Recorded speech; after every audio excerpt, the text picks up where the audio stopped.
Welcome to the Technologies Impacting Society podcast, where we explore the profound ways that technology is shaping our world and transforming our lives. I'm your host, inaomurchu, and in this episode I got to explore the EU AI Act with Yonah Welker through the lens of accessibility and assistive technologies, including high and unacceptable risk systems, emerging policies and regulation. Yonah's mission is to shape the future of algorithmic diversity, algorithms and policy, addressing human capacity, ability, neurodiversity, and well-being such as social, emotional, and human-centered AI, emerging learning, work, and city solutions. He has contributed to policy and ethic frameworks worldwide and curated various experiential projects. Yonah has also spent over 60 world appearances to bring awareness to the neuro-exclusion crisis that we have today. Okay, Yonah, you're very welcome to the Technologies Impacting Society podcast. Do you want to tell us a little bit about yourself before we kick off this podcast? My name is Yonah, and my work is focused on AI, robotics, and deep technology addressing cognitive disability, aspects of accessibility. I work on the three main levels. On one hand, as a technology, and at this level, on one hand, I serve as an evaluator for different programs, including projects funded by the European Commission, but also have my own startups and kind of small portfolio of projects. And very soon, we plan to launch the acceleration program focused on technology addressing accessibility. I'm specifically interested in aspects of technology for autism, dyslexia, kind of cognitive differences and diversity. Second level is a policy activism. At some point, working with many projects and startups, I accumulated some kind of a personal demand to change something in safety, privacy, and I just felt that there is a gap between policymakers, technologists, and they exist in some kind of a silos. So I started to work on articles, policy suggestions, specifically addressing aspects of technology for disability or marginalized groups. And third level is bringing this work into the mainstream. So I organized summits, creative projects, curate different exhibitions.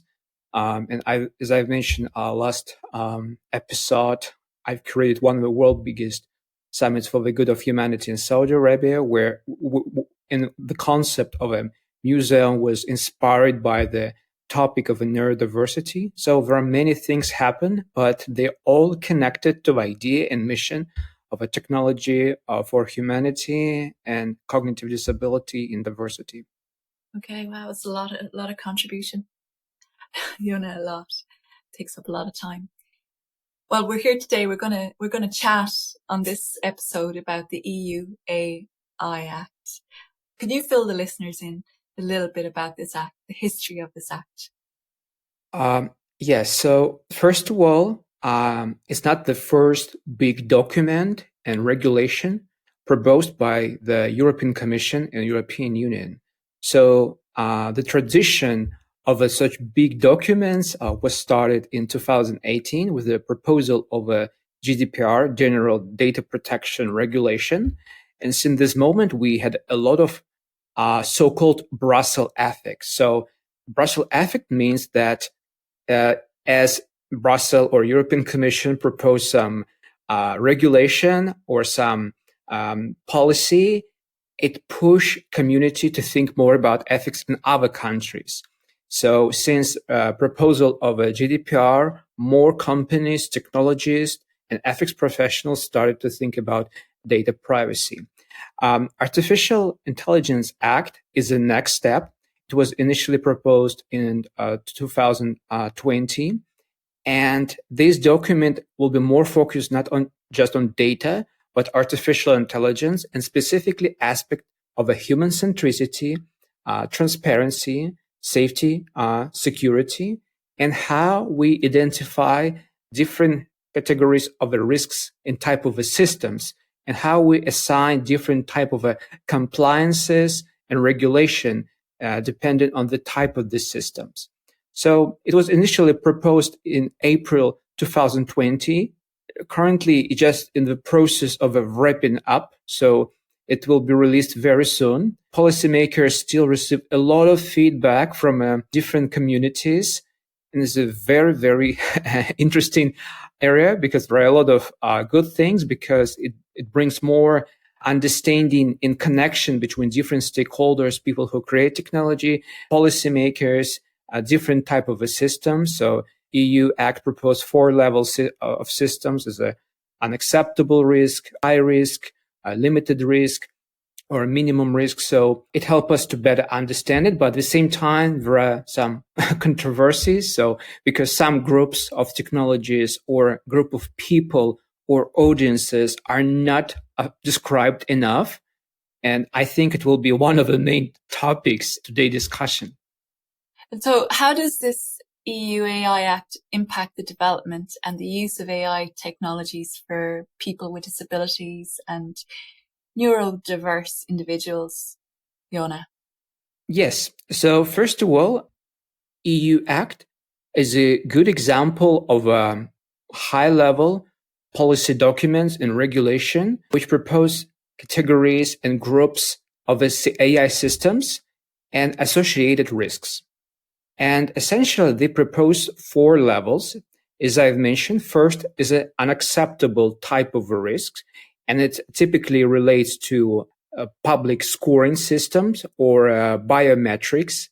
And it's specifically important for people with disabilities because people with particular physical impairments or people without fingers or without hands who can't use these technologies or these technologies can't work properly or identify such individuals properly, this category is actually cover this issue.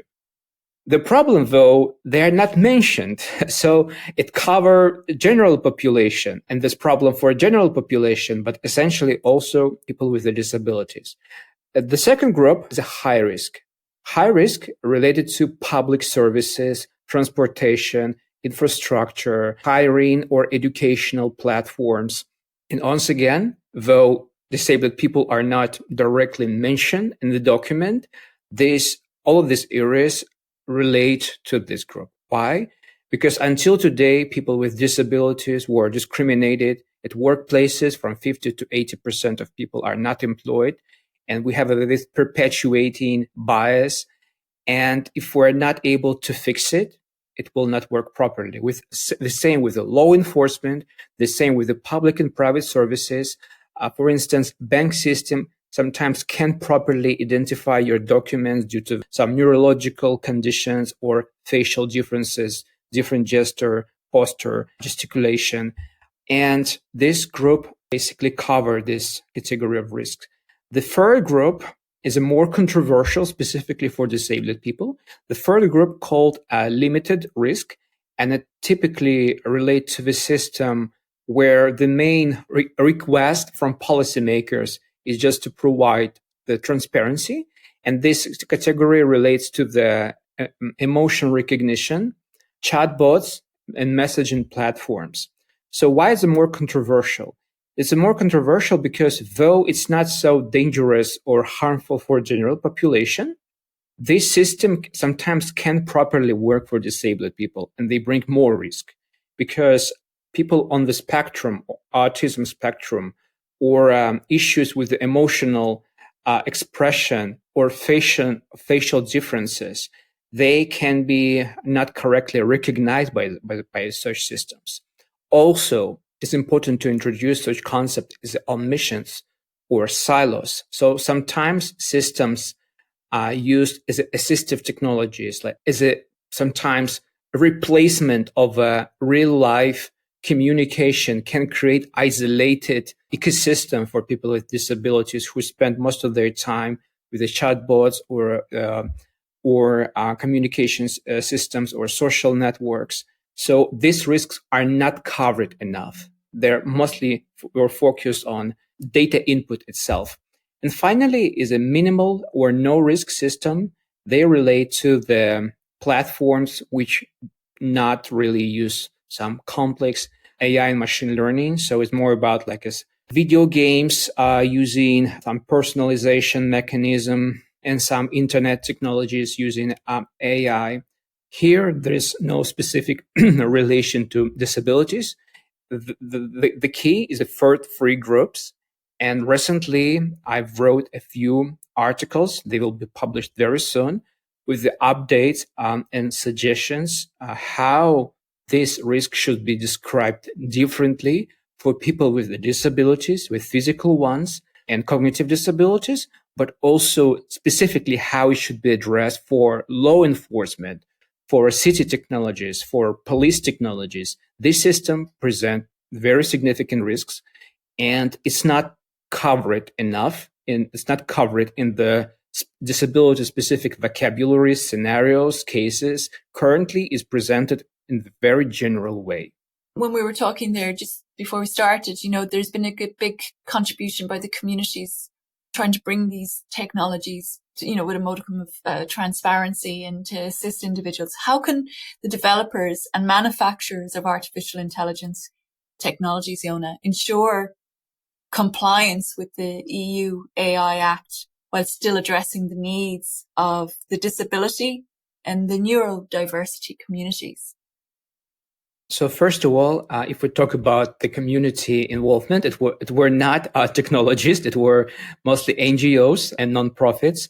So 2 years ago, the European Disability Forum, and after that, the consortium of nonprofits and NGOs focused on accessibility and disability proposed the open letter addressing potential issues related to the Convention of the Human Rights, people with disabilities, and how Artificial Intelligence Act could embrace these specifics. So until today, when I say community, I mostly mean NGOs. In terms of technologists, researchers, I think they still try to understand like what AI Act really is and how it should be implemented. Just right now, it's in the process of wrapping up, and there are still controversial feedback from technology community. Some people say you just try to regulate everything, you try to limit our work, and in this way you just stop the progress. Other people say we need this regulation.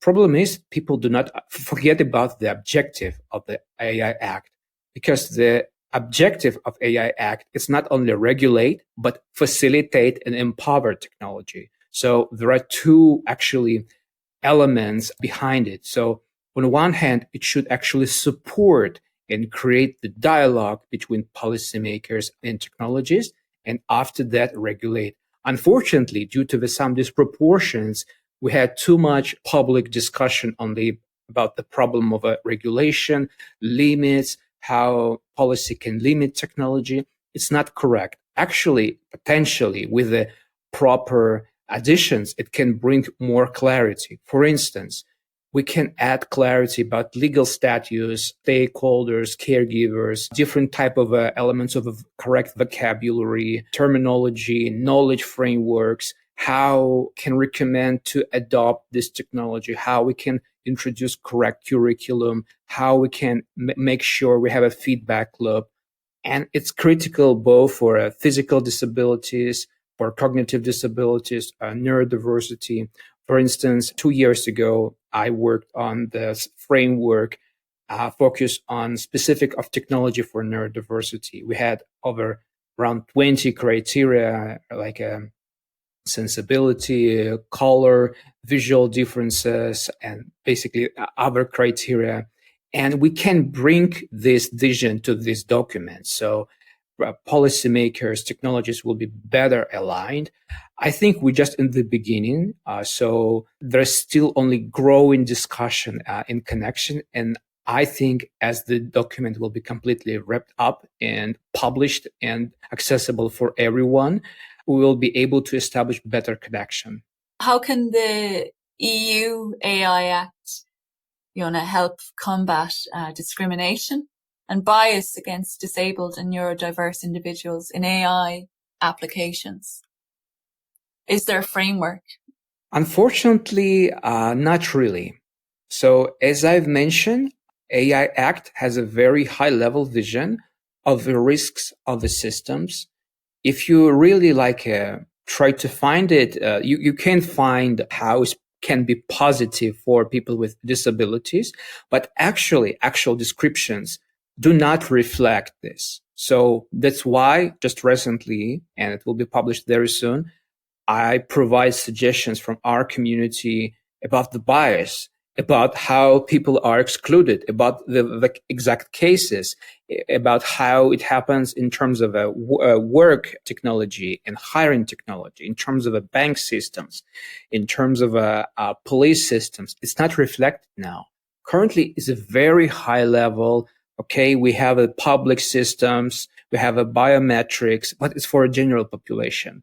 People with the disabilities are not reflected currently, and it's just in the process of adding these layers. I believe initially, unfortunately, people with disabilities were not included. Just a few years ago, there were two good documents, one from the International Red Cross and another one from a United Nations expert focused on disability, which basically highlighted the fact that unfortunately, for many such documents, people with disabilities are not involved into the discussion. I mean, they are not involved. And unfortunately, just now we're trying to add this specific vocabulary, cases, examples, differences of risks for people with cognitive disabilities. So for instance, right now I work on another paper where I reflect danger side of law enforcement cities and how, for instance, autonomous system may be dangerous for people with a cognitive or mental impairments. Then, for instance, I can recognize some particular visual or audio or sound clues from the system, or I can react in particular way, or my behavior pattern is different. So all of this is not reflected, unfortunately. It's a very specific things, and they're not reflected. Just wanted to let you know that this episode was brought to you by Oriel's Magnesium Ionic Drops, called Magnesium Mineral Balance. Oriel's Ionic Magnesium Drops help you to get that deep sleep and boost your energy and immune system. I've got a 10% off discount code called INA10 that you can use at their checkout. Go to the link in the podcast description below. No, so I mean, the Act basically doesn't go anywhere near promoting and protecting the rights of disabled and neurodiverse individuals at all. So there's a lot of discussion at the moment about bias in AI and regulation, and the tech industry going, yeah, we'll regulate it. The policymakers don't understand it. Well, not the policymakers, they're saying they couldn't have the same depth of knowledge as the people themselves that developed the algorithms and the AI. But what you're saying, this is a core. If we go this route, it's extremely dangerous. So what is kind of like a solution? Because we need a solution. We need a positive solution, because sure, we can focus on the dystopian, but that's easy. It's the challenge is looking for the positive outcomes. What is the positive outcome, say, for the EU AI Act if we take action now, in your opinion? Yes. So first of all, as I've mentioned, 2 years ago, 150 NGOs, I remember, signed the document focused on disability-specific criteria and EU AI Act. So the good news that community organizations, NGOs are very proactive to improve this policy further. And as I remember, there's already these updates related to biometrics. So I think it will happen gradually, because this document tried to reflect different things. For instance, there are problems related not only to people with disabilities, but immigrants or people who have issues with a particular language, or they speak different language, or they look differently, racial bias. So there are a lot of parallel discussions. So policymakers, I think, try to reflect them. It will take some time. It really requires some courage and united action from all of us stakeholders, technologies. So we're trying to, I'm personally part of a few communities, and they all try to prepare some documents, letters, send it to the policymakers. It relates to audit. It relates to risks. It relates to accessibility protocols. It also relates to, let's say, positions of different governments, because some time ago, I've mentioned the Brussels effect. So just after the EU AI Act was released, the few other governments in other countries also release their updates for AI policy, including China, Japan, United States. Also, one of our communities work on the UK policy. So they try to connect the vision of the different governments and how they could work together, because then you have more common ground and understanding of the human rights, of the safety, of the dangerous side of technology, about positive side of a technology, some kind of impact metrics, approaches to measurement. It's easier to come up with a kind of a common framework. So I think it will take time, but I believe we have a positive steps forward. Baby steps, but because the data knows no borders, it's not contained to one government. This is essentially data. Every different type of individual needs to be catered for. And that's a challenge in its own right. So do we have time? That's the thing. We have to make the time to make sure that this, everybody's covered in the Act. You've spoken about the NGOs, but you seem to be kind of a unique individual there doing stuff on your own. Are there many other individuals like yourself out there, Yonah? Similar evangelical work, because it's a commitment, it's a purpose, it's purpose driven, Have you come across many other individuals like yourself, or do you find yourself in a unique space? It's an interesting question. So first of all, there are a lot of amazing evangelists for neurodiversity, for disability, for ethics. So for instance, recently we had a joint session with a person with the name Maud Steernet. She's focused on AI for children and children's rights. She's an amazing expert. There are such type of experts around the world. There are not so many because it's a very challenging. It really requires a lot of commitment and kind of a intersectional knowledge, because it's about kind of a law, human rights, social studies, but also technology, design, product development, sometimes even knowledge of educational systems or children's support, also disability and accessibility, and also sometimes some kind of real life experiences which you are able to bring to the table. So yes, there are such people and we are cooperate. So as I've mentioned recently, we started working on the startup accelerator in the United States, and another person who will be my partner, also such type of evangelist, and she's actively working on technologies. Also, she write books and she's focused on speech impairments. So I would say there are such people. It's still challenging because one of the issues we face first is a data silos. So big companies like a DeepMind or OpenAI, they have a lot of computational power. They create this kind of a monopolies, and they have a better access for better research or creation, more scalable products or solutions. Also, they take a lot of attention of media. It's very difficult actually to promote some new documents, frameworks, or policies, because literally the same type of people from technology world just like take the majority of the coverage. So advocates or patients or people who present our communities is just not heard enough or do not take enough attention. But it's really a question to media, because unfortunately people are not really would love to hear about like real life stories or work.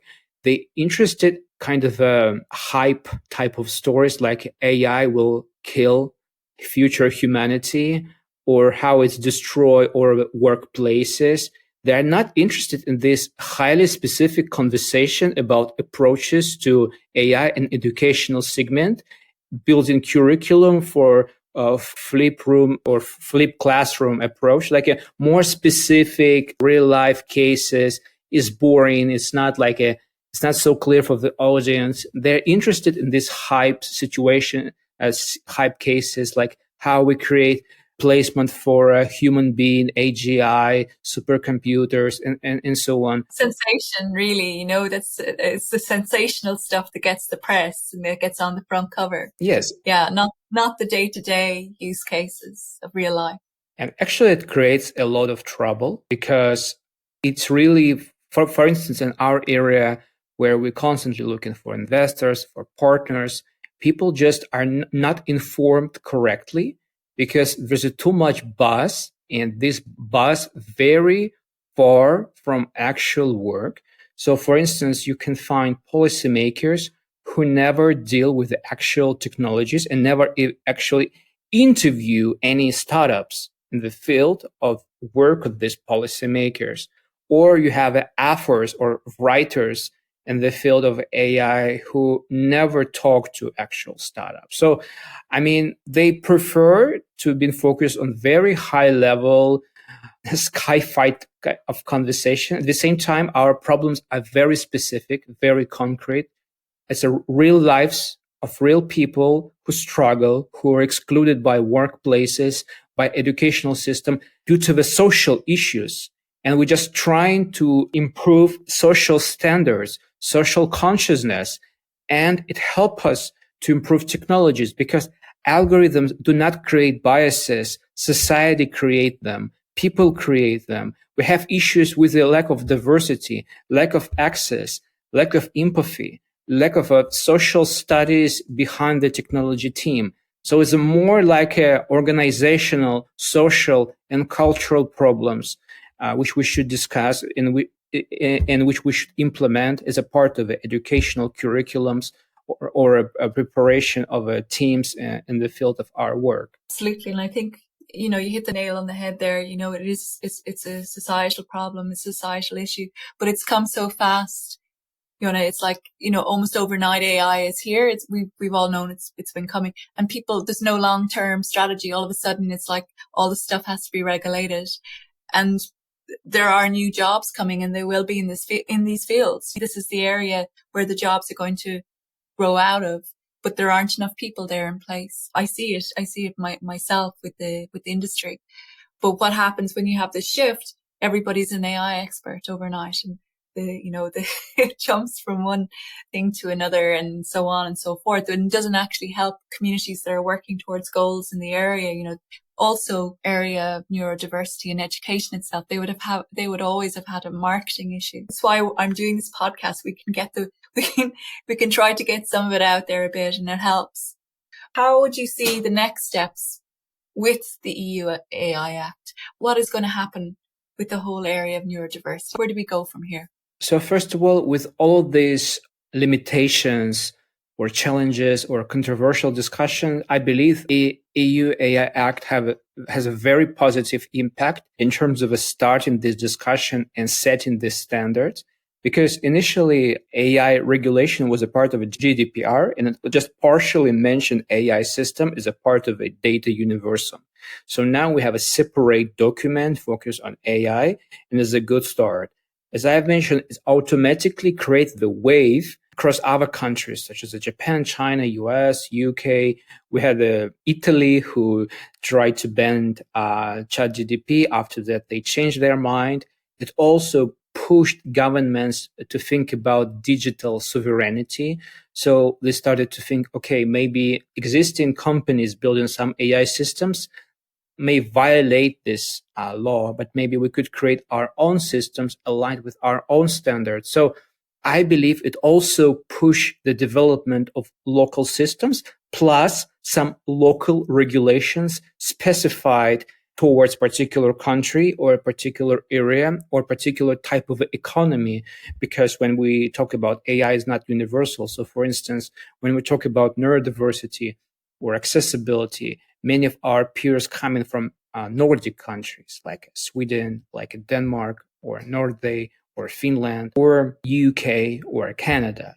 At the same time, if we talk about Switzerland or the Middle East, AI is more part of a smart cities or financial or banking segment. So the utilization of AI is a bit different. The challenges is a bit different. So I believe EU AI Act is a good start for setting the standards of understanding of the risks.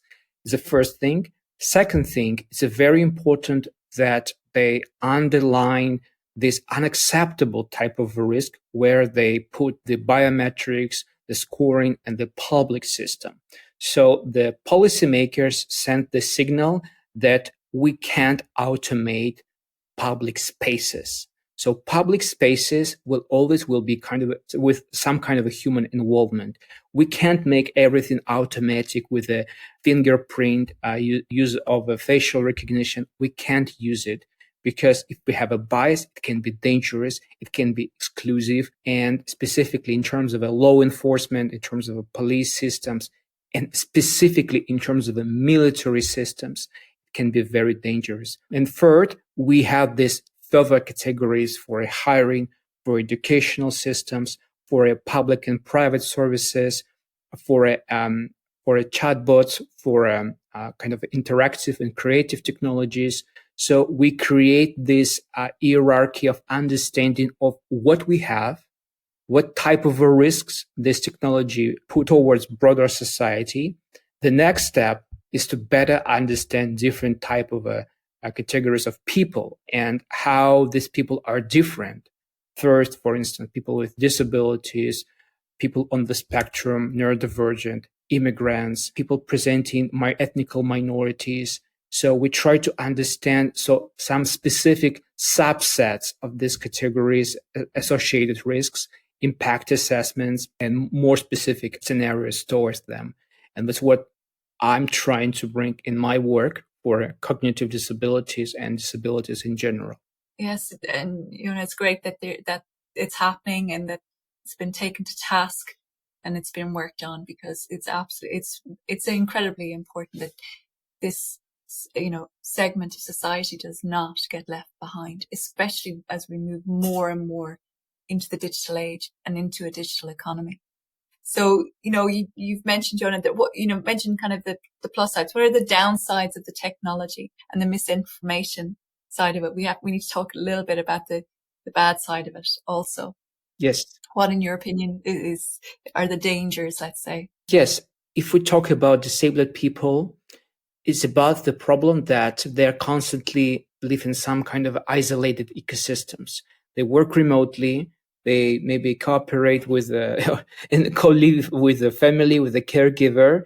And if we put them into the scenario of a constant interaction with a robot or a platform, can be very dangerous if this ecosystem is driven by not genuine or not correct scenario. Just imagine that your main teacher is something like ChatGPT, and it's based on not genuine information about society and reality. So this system teach you wrong, maybe about some historical facts or some even angles of understanding. For instance, now we have a lot of discussions who trained these systems, what their political view, and how to make it neutral. Because every time we create this system, we put ourselves into the system, our views, our visions, our angles. Because even if we talk about the history, go to the different countries and you will see the same historical fact is seen differently in different countries, depending what's your side.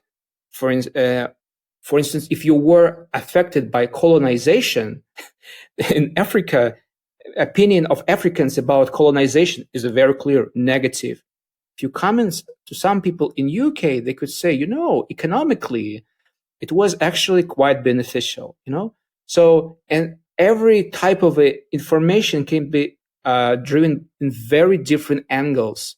And that's why such systems, if we create content-based platforms or educational solutions, they should be as neutral as possible, avoiding this type of biases, influences, discriminative elements, and type of a political influence. And it's, by the way, also a big question behind of a European Commission AI Act is a question of a propaganda, of a disinformation, of a misinformation, and using these powerful AGI systems to create massive amount of content or data or informational campaigns in order to influence a particular group of people. And statistically, individuals with disabilities, they're not only more frequently victims of violent crimes, harassment, abuse, social attacks, but also misinformation, disinformation. manipulations, it's very important to track not only actions, but also how these ecosystems work for people with disabilities, creating really natural, accessible, emotionally, physically, mentally, human-centered approach to them. Yeah, no, absolutely. And all of these things have to be considered. Is the danger of centralized technologies. And as you said, who manages them? And how do we keep that neutral? That's, will AI do that in the end? It is a danger with centralized technologies. So we do, that's another thing we have to, as humanity needs to take charge of, like how we keep everything neutral. And it's quite the challenge, especially right now. It's quite the challenge everywhere. Would love to wish everyone who will listen to this podcast, keep in touch with me, with our communities. We continue to publish a lot of papers, works, articles, which will bring more specific information, statistics, references, approaches to development, research, audit, safety, security, because even though such documents as the EU AI Act is a very good examples of policies, we still should be very proactive as citizens, creators, technologies, and it's our job. So kindly keep in touch with us, and for sure, be a part of this movement, create your own projects, and let's stay connected. Great stuff. And I'll include your links as well in the episode below. Okay, Yonah, thank you very much for your time. Thanks for tuning in, and don't forget to subscribe to the podcast on Spotify, Apple Podcasts, or your favorite podcast platform. Together, let's uncover the transformative power of technology and its profound impact on society.